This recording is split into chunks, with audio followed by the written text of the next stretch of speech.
A lamp is bought for rupees 850 and sold at a gain of X percent.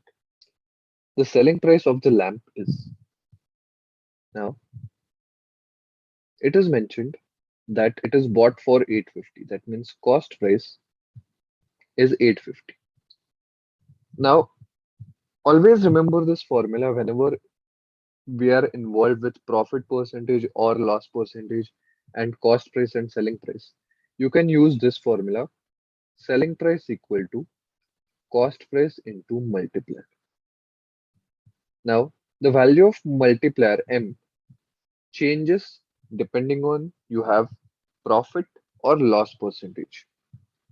Now, if it is profit percentage, the multiplier is 1 plus the fraction equivalent of the percentage.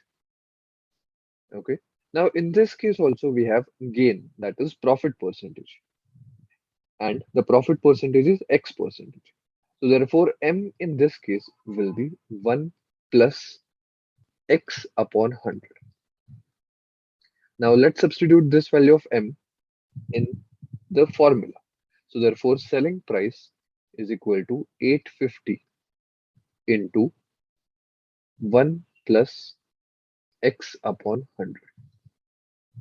So 850 into 1, that becomes 850 plus 850x upon 100. So 0 gets cancelled.